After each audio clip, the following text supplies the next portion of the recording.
Hello students, welcome to my channel Mathematics by Shweta. Today we will discuss Euclid Geometry, chapter 5th for class 9th. तो हम start करते हैं। Chapter का name है Euclid geometry. तो आप chapter के नेम से ही समझें, यूक्लिड एक मैथमेटिशियन था और ज्योमेट्री एक वर्ड है जो किससे मिलके बना है, जियो प्लस मेट्री। तो इसका क्या मीनिंग होता है? मेट्री का मीनिंग होता है मेजर और जियो क्या होता है? जियो का मीनिंग होता है अर्थ। तो अर्थ को मेजर करने को ही हम जियोमेट्री बोलते हैं। ठीक है, तो यूक्लिड एक मैथमेटिशियन है जिसने ये ज्योमेट्री बनाई थी। क्लियर? उन्होंने कुछ ऐसे प्रॉपर्टीज बनाई जो अपने आप में ही प्रूव्ड हैं। ठीक है, वो एक यूनिवर्सल ट्रूथ हैं, हमें उन्हें प्रूव करने की ज़रूरत नहीं है, वो हम एजम्पशन लेके चलते हैं उनको। तो यूक्लिड ने उन प्रॉपर्टीज़ को दो पार्ट में डिवाइड किया, एक तो एक्सियम्स जिन्हें हम बोलते हैं और दूसरा पोस्टुलेट्स।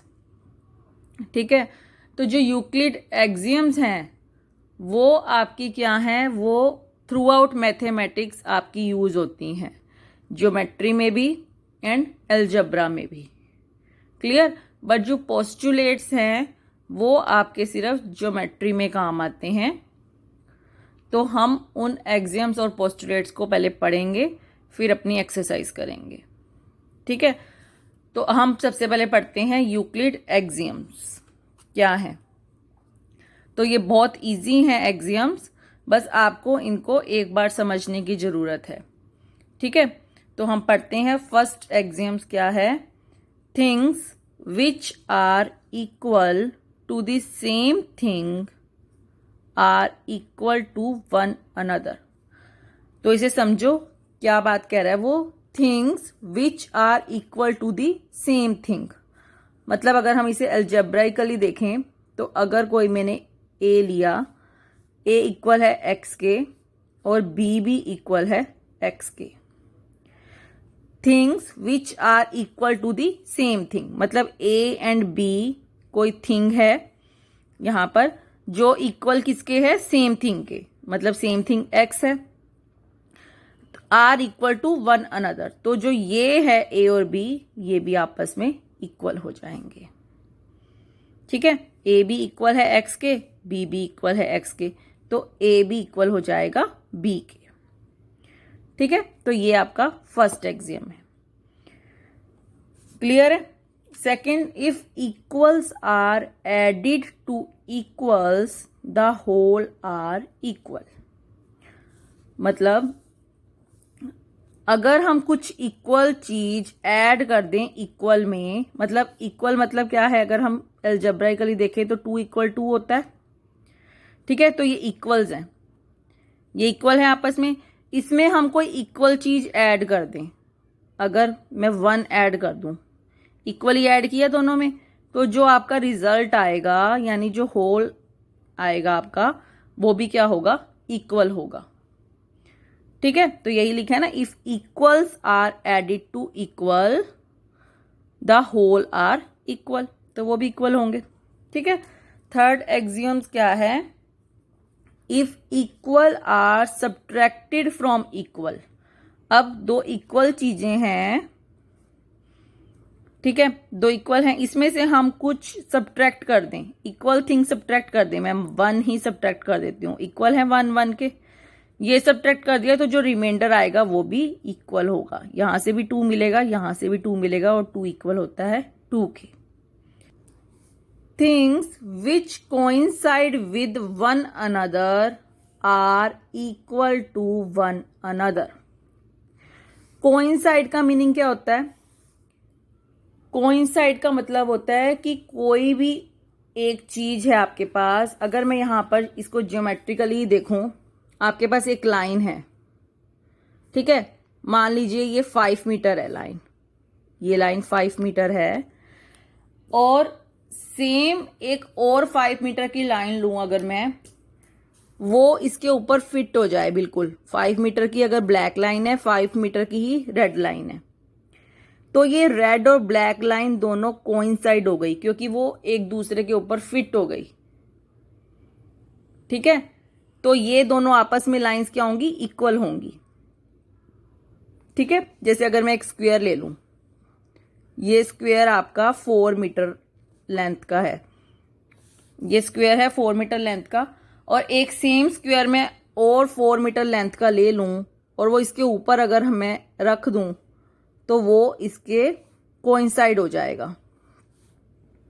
इसके ऊपर अगर वो आ गया तो वो कोइंसाइड हो गया क्योंकि सेम लेंथ का हमने सर्कल लिया है।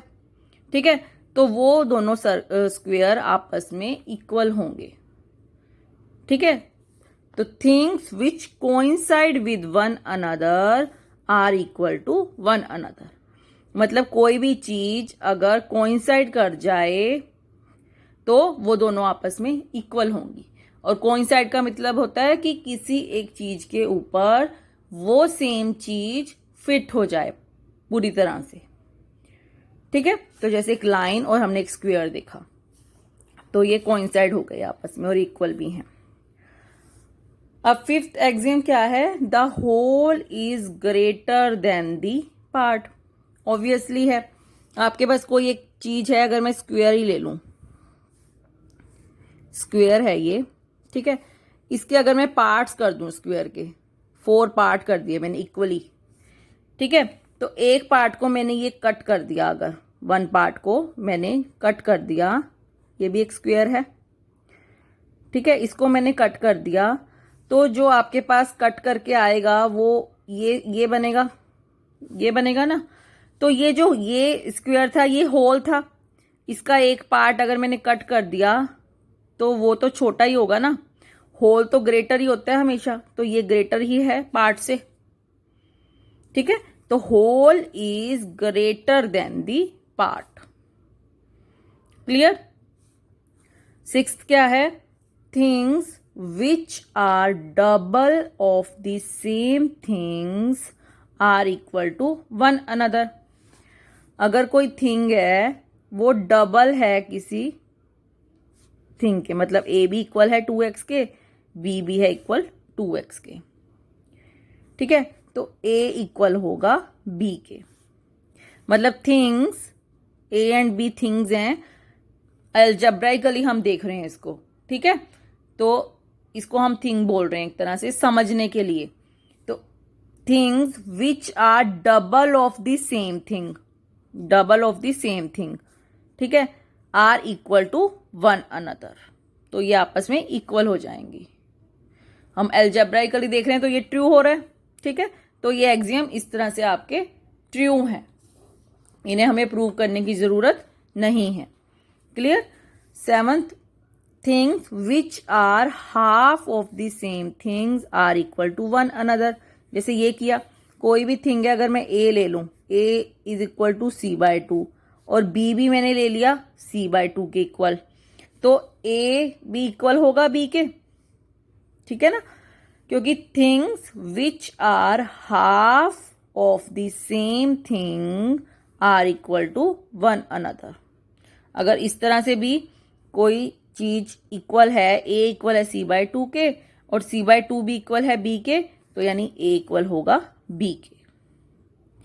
क्लियर। तो ये आपके 7 एक्सियम्स हैं जो कि यूनिवर्सली ट्रू हैं, हमें बस इन्हें एक बार समझना है और इनका यूज आगे क्वेश्चंस में भी होगा। ठीक है, अब हम बात करते हैं पोस्टुलेट्स की, कि यूक्लिड पोस्टुलेट्स क्या हैं आपके पास, वो भी इंपॉर्टेंट है पोस्टुलेट्स। तो फर्स्ट पोस्टुलेट देखते हैं हम। फर्स्ट पोस्टुलेट क्या है, ए स्ट्रेट लाइन। अब ये पोस्टुलेट सिर्फ आपके ज्योमेट्री में अप्लाई होते हैं। ये जो एक्सियम्स है ये तो हमने अलजेब्राइकली भी सॉल्व करके देखे और इनका यूज ज्योमेट्री में भी हम कर सकते हैं। ठीक है, बट जो पोस्टुलेट्स हैं वो सिर्फ और सिर्फ आपके ज्योमेट्री में ही अप्लाई होते हैं। ठीक है, तो फर्स्ट पोस्टुलेट है, ए straight line may be drawn from any one point to any other point. मतलब एक पॉइंट है ये और एक अनदर पॉइंट है। तो फर्स्ट पोस्टुलेट में क्या है कि दो पॉइंट से सिर्फ एक ही स्ट्रेट लाइन हम ड्रॉ कर सकते हैं। A straight line may be drawn from any one point to any other point. तो यहां से एक एग्जाम्पल भी मिला हमें कि given two distinct point there is a unique line. सिर्फ एक ही लाइन हम ड्रॉ कर सकते हैं जो इन दो डिस्टिंक्ट पॉइंट से पास करती है। क्लियर? तो अगर दो डिस्टिंक्ट पॉइंट आपको दे रखे हैं तो आपको ध्यान रखना है कि आप उन दो डिस्टिंक्ट पॉइंट से सिर्फ एक ही लाइन ड्रॉ कर सकते हैं। ठीक है? और अगर आपको कोई एक पॉइंट गिवन है तो आप so many infinitely lines draw कर सकते हैं उस वन पॉइंट से। ऐसे ऐसे जितनी मर्जी लाइंस तब ड्रॉ कर दो, सिर्फ एक पॉइंट को पास करते हुए। एक पॉइंट से आप इनफाइनाइटली मैनी लाइंस ड्रॉ कर सकते हो, बट अगर दो पॉइंट्स आपके पास गिवन है तो आपके पास सिर्फ एक ही लाइन ड्रॉ होगी। ठीक है? तो ये पोस्टुलेट फर्स्ट था। अब सेकंड पोस्टुलेट क्या है? A terminated line can be produced indefinitely. मतलब एक लाइन आपके पास है, ये आपके पास एक तरह से ये लाइन होती है और हम ये लाइन सेगमेंट बना लेते हैं, इसके बीच में से लाइन का एक पार्ट निकाल लेते हैं। ये आपकी लाइन होती है। ठीक है? इस लाइन को हम कितना भी प्रोड्यूस कर सकते हैं दोनों साइड से। ठीक है? तो ठीक है, third postulate is circle can be drawn with any centre and any radius. ये भी क्लियर है कि सर्कल ड्रॉ करने के लिए आपको एक सेंटर पॉइंट चाहिए। आप सेंटर रख के एक सर्कल ड्रॉ कर सकते हैं। ठीक है? और विद एनी रेडियस, मतलब आपको कितना भी रेडियस लेके, चाहे आप 1 सेंटीमीटर या 2 सेंटीमीटर या 3 सेंटीमीटर लेके एक सर्कल ड्रॉ कर सकते हैं। ठीक है? With any centre and any radius. Postulate 4, all right angles are equal to one another. ये भी ट्रू है। राइट एंगल क्या होता है? 90 डिग्री का एंगल होता है। ठीक है? राइट एंगल तो हमेशा ही 90 डिग्री का होता है। तो are equal to one another, तो 90 डिग्री का एंगल तो 90 डिग्री के एंगल से इक्वल ही होगा। ठीक है? तो all right angles are equal to one another. ठीक है? फिफ्थ पोस्टुलेट जो वेरी इंपॉर्टेंट है और थोड़ा सा ध्यान से समझने वाला है, तो आप वो देखिए। वो क्या है postulate? If a straight line falling on two straight lines make the interior angle on the same side of it taken together less than 2 right angle, then the two straight line if produced indefinitely meet on that side on which the sum of angle is less than 2 right angle. देखो क्या है, ध्यान से हम पढ़ते हैं। If a straight line falling on two straight line, ये समझ आता है। एक स्ट्रेट लाइन फॉल कर रही है टू स्ट्रेट लाइन पर। देखिए मैं यही समझाती हूँ आपको। ये आपकी इस तरह से एक दो स्ट्रेट लाइन है, ये दो स्ट्रेट लाइन है और एक स्ट्रेट लाइन इनके ऊपर फॉल कर रही है। ठीक है? If a straight line fall on two straight line makes the interior angle, तो ये स्ट्रेट लाइन के फॉल करने से इंटीरियर एंगल बनेंगे। यहाँ पे भी एंगल बनेगा, ये भी और ये भी। इन्हें मैं नाम दे दूं ABCD। ठीक है? तो ये एंगल्स बनेंगे आपके इंटीरियर एंगल। अगर जहां पर इन एंगल्स का सम 180 डिग्री से लेस बना रहे हैं, वहां पर आपकी दो स्ट्रेट लाइन अगर हम प्रोड्यूस करें, आगे बढ़ाएं उनको, तो वो किसी ना किसी एक पॉइंट पर मीट कर जाएंगी, जैसे ये मीट कर गई यहां पर।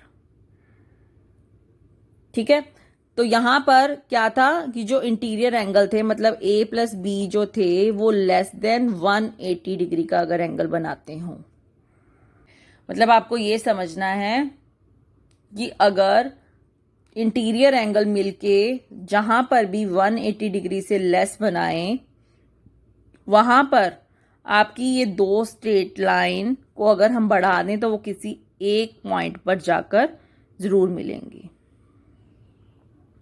ठीक है, तो यही इस पोस्टुलेट का मतलब है कि if a straight line falling on two straight line makes the interior angle on the same side, ठीक है, of its taken together less than two right angle means 180 degree, उससे लेस देन आ जाए, और then the two straight line if produce indefinitely, और अगर हम इन दो स्ट्रेट लाइन को प्रोड्यूस कर दें इंडेफिनेटली, तो meet on that side on which the sum of the angle is less than two right angle, तो वहां पर वो जाके एक पॉइंट पर मिलेंगी। तो यही इसका मीनिंग है। क्लियर है? तो ये आपके कुछ एक पोस्टुलेट्स थे 5 और 7 आपके एक्सियम्स थे। क्लियर है? तो इनको आपको अच्छे से अपने माइंड में रखना है। अब हम इसके बेस पे क्वेश्चंस देखते हैं। Which of the following statements are true and which are false, give reason for your answer. तो हमें बताना है कि ये जो स्टेटमेंट्स गिवन है आपको, क्या ये ट्रू हैं या फॉल्स हैं। अगर ट्रू हैं तो हमें रीजन देना है, और फॉल्स हैं तो भी बताना है ये फॉल्स क्यों है। तो फर्स्ट क्या है, only one line can pass through a single point. मैंने अभी आपको बताया कि जो अगर वन पॉइंट है सिंगल पॉइंट, तो वन पॉइंट से तो हम इनफाइनाइटली मैनी पॉइंट्स पास कर सकते हैं, मैंने अभी आपको बताया पीछे। ठीक है, तो आप ऐसे लिखेंगे, this statement is false because we can pass infinitely many lines from a single point. ठीक है, अब सेकंड देखते हैं। There are an infinite number of lines which pass through two distinct point. अब वो कह रहा है कि डिस्टिंक्ट पॉइंट से, टू डिस्टिंक्ट पॉइंट से आप इनफाइनाइटली मैनी लाइन्स ड्रॉ कर सकते हो, बट ये तो हम पीछे एक्सियम में पढ़ के आए हैं, पोस्टुलेट में। ठीक है, फर्स्ट पोस्टुलेट में देखा था हमने कि हम दो डिस्टिंक्ट पॉइंट से सिर्फ एक ही स्ट्रेट लाइन ड्रॉ कर सकते हैं, और ये इनफाइनाइटली नंबर ऑफ लाइंस जो कहा है ये फॉल्स है। ठीक है, तो ये फॉल्स है। थर्ड में क्या है, a terminated line can be produced indefinitely on both sides. ये तो हमने देखा ही है कि एक टर्मिनेटेड लाइन को आप प्रोड्यूस कर सकते हैं। ये लाइन है आपके पास, इसको हम कितना भी प्रोड्यूस कर सकते हैं दोनों साइड से, और ये आपका पोस्टुलेट सेकंड भी है। तो ये ट्रू है आपकी statement, this statement is true. Clear? तो आप इसमें ट्रू लिखेंगे। फोर्थ में क्या है, if two circle are equal then their radii are equal. मैंने एक सर्कल ड्रॉ किया, ठीक है, एक सेंटर को मानते हुए, सेंटर पॉइंट ओ लेते हुए एक मैंने सर्कल ड्रॉ किया। एक अनदर सर्कल सेम सेंटर से मैंने एक अनदर सर्कल लिया, तो ये दोनों सर्कल कोइंसाइड हो जाएंगे। कोइंसाइड का मतलब मैंने आपको बताया था अभी कि सेम थिंग्स अगर कोइंसाइड कर जाएं तो वो दोनों एक दूसरे के इक्वल होते हैं, तो यानी ये दोनों सर्कल एक दूसरे के इक्वल होंगे। ठीक है, अगर दो सर्कल इक्वल हैं तो ऑब्वियसली उनका जो रेडियस है दोनों का इक्वल होगा। ठीक है, क्योंकि वो दोनों सर्कल एक दूसरे के ऊपर हैं, तो यानी सेम रेडियस अगर सर्कल इक्वल है तो रेडियस भी इक्वल ही होगा, कोइंसाइड। ठीक है, तो अगर हम दोनों सर्कल को एक दूसरे के ऊपर ड्रॉ कर दें तो उनकी बाउंड्रीज भी इक्वल हो जाएंगी और वो कोइंसाइड कर जाएंगे तो उनका रेडियाई भी इक्वल ही होगा। ठीक है, तो ये ट्रू है आपकी स्टेटमेंट। फिफ्थ देखते हैं। फिफ्थ पार्ट में क्या है, if A B is equal to P Q and P Q is equal to X Y then A B is equal to X Y. हमने ये पढ़ी थी एक्सियम, फर्स्ट एक्सियम ही पढ़ा। Things which are equal to the same thing, मतलब A B is equal to P Q है and X Y भी equal to P Q है, सेम थिंग के इक्वल है। Things which are equal to the same thing are equal to one another, तो then A B is equal to X Y हो जाएगा।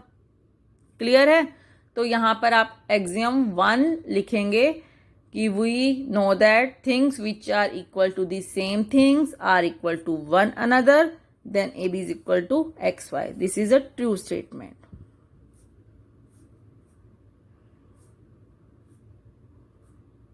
Clear, first axiom से ये आपकी true हो गई। अब हम पढ़ते हैं क्वेश्चन सेकंड।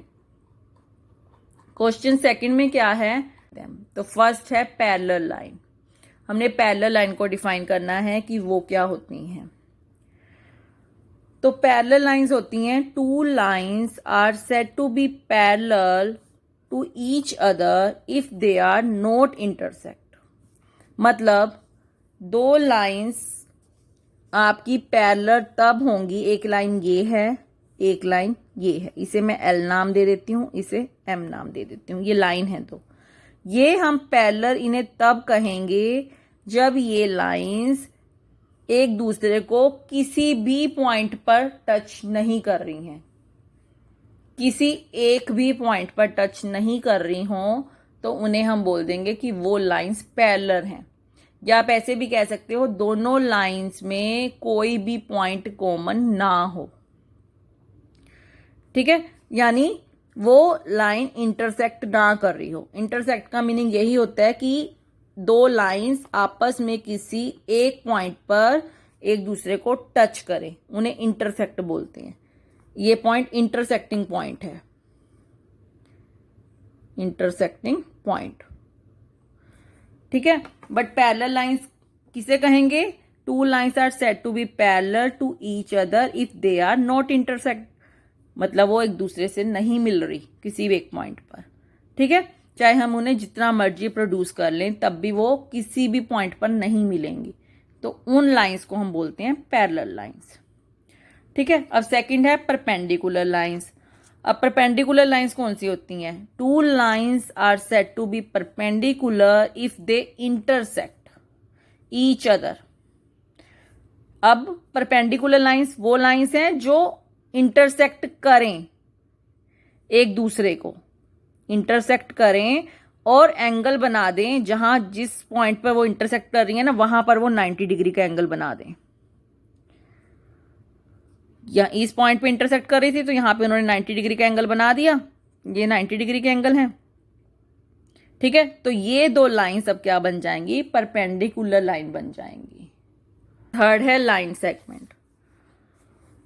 लाइन सेगमेंट क्या होती है, a line with two ends at points. मैंने अभी बताया ये एक लाइन होती है, इसको तो हम जितना मर्जी एक्सटेंड कर लें, बट अगर हम इसमें से कोई एक लेंथ ले लें 5 सेंटीमीटर 6 सेंटीमीटर, मतलब दो एंड पॉइंट्स कंसीडर कर लें ए बी, तो ये लाइन सेगमेंट बन जाती है। अब लाइन सेगमेंट मतलब इसकी हमें लेंथ पता होती है। ठीक है, हमने ये ए बी इस लाइन में से निकाल ली, तो ये लाइन सेगमेंट बन जाती है जिसके दो एंड पॉइंट्स हो। और रेडियस क्या होता है, रेडियस भी मैंने अभी आपको बताया कि आपके पास एक सेंटर है, इस सेंटर से आपने सर्कल ड्रॉ किया, मतलब कितनी भी आपने मेजर करके एक सर्कल ड्रॉ किया, तो अगर सर्कल पे जितने भी पॉइंट्स होंगे, कहीं पर भी आप पॉइंट ले लो, उस पॉइंट से सेंटर तक का जो डिस्टेंस होता है, यहाँ से चाहे यहाँ से मेजर कर लो चाहे यहाँ से, ये सभी इक्वल होते हैं। ये सारे जितने भी आप लाइंस ड्रॉ कर लो ये सभी इक्वल लेंथ की होती हैं लाइंस, और ये आपका रेडियस होता है, इसे हम रेडियस बोलते हैं। ये आर है रेडियस, ठीक है, तो इसे हम आर से डिनोट करते हैं। तो if any point lie on the circle and make a line with a centre O is called a radius. ठीक है, स्क्वायर क्या होता है? स्क्वायर भी आपको पता है, एक क्वाड्रिलेटर होता है which have 4 equal line segment. मतलब अगर मैं ये स्क्वायर बना लूं, ठीक है, ये 4 लाइन सेगमेंट होती है ए बी सी डी, और ये 90 डिग्री का एंगल होता है यहां पर। ठीक है, तो इसे हम स्क्वायर बोलते हैं, जिसकी सभी साइड्स इक्वल होती हैं और ये 90 डिग्री का एंगल बनाते हैं। क्लियर? तो ये स्क्वायर हो गया। हम देखते हैं अब third question. Consider 2 postulates given below. First postulate given है यहां पर, given any 2 distinct point A and B, there exists a third point C which is in between A and B. हमने 2 डिस्टिंक्ट पॉइंट लिए A and B, ठीक है, तो ये मिलके आपका एक लाइन सेगमेंट बना रहे हैं। तो वो कह रहे हैं फिर there exist a third point C which is in between A and B। तो एक पॉइंट C इनके बीच में ले लिया अगर हमने, ये A B था, which is in between A and B। ठीक है, तो यहां पे एग्जिस्ट करेगा एक पॉइंट C जो हम इनके बीच में ले सकते हैं। और सेकंड क्या है आपके पास, there exist at least 3 points that are not on the same line. कोई 3 लाइन्स हैं, 3 पॉइंट्स हैं, कहीं कहीं पे भी अगर हम ले लें, मान लो यहां पर मैंने 3 पॉइंट्स इस तरह से ले लिए, तो वो कहते हैं कि that are not on the same line. तो अगर आप इन 2 पॉइंट्स को ज्वाइन कर दो, इन 2 पॉइंट्स को अगर आप ज्वाइन कर रहे हैं तो ये लाइन सेगमेंट बन गई, बट ये थर्ड पॉइंट तो इस लाइन में नहीं आया। ठीक है, इसी तरह से अगर आप ये 2 पॉइंट्स ज्वाइन कर लो तो ये वाला पॉइंट इस लाइन सेगमेंट में नहीं आएगा। ठीक है, अगर आप इन दोनों को ज्वाइन कर लो तो ये वाला जो पॉइंट है वो इन लाइन सेगमेंट में नहीं आएगा। तो सिर्फ हम लाइन सेगमेंट किसी 2 पॉइंट को ही ज्वाइन करके बना सकते हैं, 2 डिस्टिंक्ट पॉइंट को ही ज्वाइन करके। थर्ड पॉइंट तो उस लाइन सेगमेंट में नहीं आएगा। ठीक है, वो तभी पॉसिबल है अगर कोई third point C which is in between A and B, तो ही वो थर्ड पॉइंट यहां आ सकता है, अगर वो उनके बीच में लाई करे। ठीक है, बट अगर कोई भी 3 पॉइंट कहीं पर भी हैं तो वो 2 डिस्टिंक्ट पॉइंट से मिलके ही एक लाइन बनेगी, तो वो उन लाइन के बीच में नहीं हम ड्रॉ कर सकते। ठीक है, तो वही कह रहे हैं कि there exist at least 3 points that are not on the same line. तो अगर हम एक लाइन ड्रॉ कर लें 2 डिस्टिंक्ट पॉइंट से, तो वो थर्ड पॉइंट इनके बीच में लाई, इस लाइन के ऊपर लाई नहीं करेगा। ठीक है, तो ये 2 अलग अलग पोस्टुलेट्स हैं। तो अब उन्होंने पूछा है कि do this postulates contain any undefined term. तो हम लिखेंगे yes there are several undefined term. ठीक है ना, ये अनडिफाइंड टर्म है। Are this postulate consistent? Yes, this postulates consistent because they define 2 different situation। First में क्या सिचुएशन थी कि जो C था वो इनके बीच में लाई कर रहा है, there existed third point C which is in between A and B। और सेकंड में हमने क्या कहा था कि there exist at least 3 points that are not on the same line. तो ये दोनों सिचुएशन डिफरेंट है। ठीक है, तो ये कंसिस्टेंट हो गए, आपका पोस्टुलेट्स कंसिस्टेंट हो गए। फिर अब क्या है question, do they follow from Euclid postulate? तो ये तो यूक्लिड पोस्टुलेट से डिफरेंट है दोनों पोस्टुलेट। ठीक है, So these postulates do not follow from Euclid postulate. They follow an axiom. वो axiom क्या थी? Given two distinct point, there is a unique line that pass through them. तो दो distinct point से सिर्फ एक ही यूनिक लाइन पास करती है, जो हमने ड्रॉ भी की थी. ठीक है, अब क्वेश्चन 4 देखते हैं.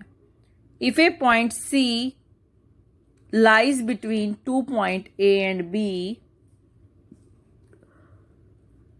हम कह रहे हैं कि 2 अगर पॉइंट्स हैं, एक लाइन सेगमेंट है A and B. If A point C lies between 2 points, और अगर ये C पॉइंट लाई कर रहा है इनके बीच में, और हमें गिवन है सच दैट, तो AC इक्वल टू BC है, ये हमें गिवन है. ठीक है, then prove that AC is equal to half of AB. तो हमें प्रूव क्या करना है? To prove AC is equal to half of AB. ठीक है, गिवन हमें ये है कि AC is equal to BC, और प्रूव करना है AC is equal to half of AB. तो कैसे प्रूव करेंगे? अब आपके पास जो लाइन सेगमेंट है AB, प्रूव करने के लिए क्या करेंगे? AB इज इक्वल टू किसके इक्वल है? AC प्लस CB के. AB जो है आपकी लाइन सेगमेंट, वो किसके इक्वल है? AC प्लस CB के, लिख सकते हैं. और आपके पास गिवन क्या है कि जो AC है वो BC के इक्वल है. ठीक है, तो यहां पर हम BC को AC से कन्वर्ट कर सकते हैं क्योंकि वो इसके इक्वल ही है. ठीक है, तो यहां से AB क्या बन जाएगा? यहां से AB बन जाएगा 2 ऑफ AC. हमने क्या लिखा था? AB को AC प्लस AC ही लिखा था, तो AB बन गया 2 ऑफ AC. तो यहां से AB अपॉन 2 लिख सकते हैं AC को. तो यही हमें प्रूव करना था, AC is equal to half of AB. ठीक है, यही प्रूव करना था, AC is equal to half of AB, और यही आ गया हमारा AC is equal to half of AB. Half of AB, तो ये हमने प्रूव कर दिया. अब क्वेश्चन 5 में क्या है? हमने क्वेश्चन 4 को ही यूज करके बोला है कि point C is called A mid point of line segment AB. हमने 4th क्वेश्चन में भी देखा था कि जो C पॉइंट है वो AB का मिड पॉइंट है. ठीक है, हमें क्या प्रूव करना है कि every line segment has one and only one mid point. हमें ये प्रूव करना है कि किसी भी लाइन सेगमेंट का एक ही मिड पॉइंट होता है. ठीक है, ये प्रूव करने के लिए हमारे पास गिवन क्या है? हमने देखा था कि जो C है वो A और B के बीच में है, और वहां से AC इक्वल टू BC के. ठीक है, AC इक्वल टू CB. और हमने प्रूव किया था कि जो AC है, AC वो हाफ ऑफ AB है. हमने अभी प्रूव किया था AC is equal to half of AB. तो इसका हम यूज करेंगे. तो AC is equal to half of AB, इसे हमने फर्स्ट मान लिया. अब हमें ये प्रूव करना है कि इसका सिर्फ एक ही मिड पॉइंट होता है. बट अब हम एक बार लेकर देखते हैं अनदर मिड पॉइंट. हमने क्या किया? एक another mid point D suppose कर लिया यहां पर. ठीक है, तो अगर हमने अब इसे मिड पॉइंट मान लिया D को, तो यहां पर भी AD इक्वल टू DB हो जाएगा. और बाय हमने क्वेश्चन 4 को सॉल्व किया तो वहां से भी AD is equal to half of AB आ जाएगा. अगर हमने D को मिड पॉइंट मान लिया, जैसे AC is equal to half of AB आ गया था, ऐसे ही अब अगर हम D को मिड पॉइंट मान रहे हैं, अनदर मिड पॉइंट, तो AD भी किसके इक्वल आ जाएगा? हाफ ऑफ AB के. ठीक है, बट अभी हमने पोस्टुलेट पढ़ा है things which are half of the same thing are equal to one another. तो उस एक्सियम से हमारा AC इक्वल टू AD हो जाएगा.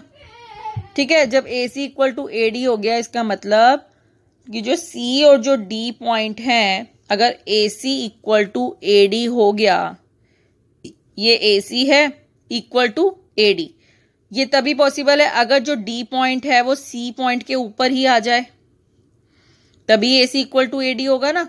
AC इक्वल टू AD आने का मतलब है कि जो D पॉइंट है वो C के ऊपर ही है। ये दोनों पॉइंट कोइंसाइड कर गए, तो इसका मतलब प्रूव हो गया कि every line segment has one and only one mid point. तो कोई अनदर मिड पॉइंट हो ही नहीं सकता, अगर कोई होगा भी तो वो इसके ऊपर ही होगा जो भी मिड पॉइंट गिवन है। ठीक है, तो इस तरह से हमने ये 5th क्वेश्चन भी देखा कि किसी भी लाइन सेगमेंट का सिर्फ एक ही मिड पॉइंट होता है। अब क्वेश्चन नंबर 6 देखते हैं। क्वेश्चन नंबर 6 में क्या है, ये आपके पास फिगर गिवन है और फिगर में आपके पास AC इक्वल टू BD बताया हुआ है, मतलब AC इक्वल टू BD। हमें प्रूव करना है AB is equal to CD। Given हमारे पास क्या है, AC is equal to BD, और हमें प्रूव क्या करना है, to prove AB is equal to CD। तो अब जो गिवन है हमें उसे यूज करेंगे। ठीक है, AC को देखो, AC के बीच में एक मिड पॉइंट है B, AC के बीच में एक मिड पॉइंट B है, तो हम इसे ऐसे लिख सकते हैं AB प्लस BC। ठीक है, फिर इज इक्वल टू, और BD को देखो, BD के बीच में भी एक मिड पॉइंट है, तो इसे हम कैसे लिख सकते हैं, BC प्लस CD। तो यहां से अब आपका BC और BC कैंसिल हो जाएगा, दोनों तरफ से हमारे पास क्या आ जाएगा, AB is equal to CD। ठीक है, AB is equal to CD, यही हमें प्रूव करना था, तो ये प्रूव हो गया। ठीक है, अब क्वेश्चन नंबर 7 देखते हैं। क्वेश्चन नंबर 7 में क्या है, why is axiom 5 is the in the list of Euclid axiom considered a universal truth. जो एक्सियम 5th है उसे हम यूनिवर्सल ट्रूथ क्यों कहते हैं। एक्सियम 5th मैंने लिखा हुआ है, वो ये है, the whole is greater than the part. ये मैंने आपको समझाया भी, हमने स्क्वायर लिया था, स्क्वायर के 4 पार्ट कर लिए थे, तो जो एक पार्ट को हमने सपोज किया था वो आपके होल से छोटा था, मतलब होल ही हमेशा ग्रेटर होता है, और ये हर किसी चीज में अप्लाई होता है। आप कोई भी चीज सपोज करके देख लिए, अगर देख लो, अगर आपको कोई भी चीज उसके पार्ट कर दे अगर आप, तो वो जो पार्ट्स करेंगे वो छोटा ही होगा होल से। ठीक है, अगर मैं लाइन सेगमेंट की बात कर लूँ, यहाँ पे अगर प्रूव करने के लिए एक मैंने लाइन सेगमेंट ली AB, इसके भी मैं डिफरेंट पार्ट कर लूँ, एक मैंने इसको यहाँ से कट कर लिया और यहाँ से कट कर लिया, तो ये 3 पार्ट्स में डिवाइड हो गई। ठीक है, ये इसका फर्स्ट पार्ट, ये इतना फर्स्ट पार्ट है, इतना इसका ये सेकंड पार्ट है एक तरह से, और ये इतना थर्ड पार्ट है। तो ये तीनों पार्ट देखिए आप, इन किसी भी सिंगल पार्ट को अगर मैं देख लूं, फर्स्ट पार्ट की लेंथ जो है वो होल पार्ट तो AB है ना, होल पार्ट से लेस ही है, तो AB ही हमेशा ग्रेटर आएगा फर्स्ट पार्ट से भी और सेकंड पार्ट से भी और थर्ड पार्ट से भी, अगर हम सिंगल पार्ट कंसीडर करें। तो ये एक यूनिवर्सल ट्रूथ ही है, ये हर किसी पर एप्लीकेबल है कि whole is greater than the part. ठीक है, तो होल हमेशा ग्रेटर ही होगा। तो ये आपकी एक्सरसाइज 5.1 थी। तो आपको एक्सियम और पोस्टुलेट्स ध्यान से पढ़ने हैं। ठीक है, I hope you understood all the concepts.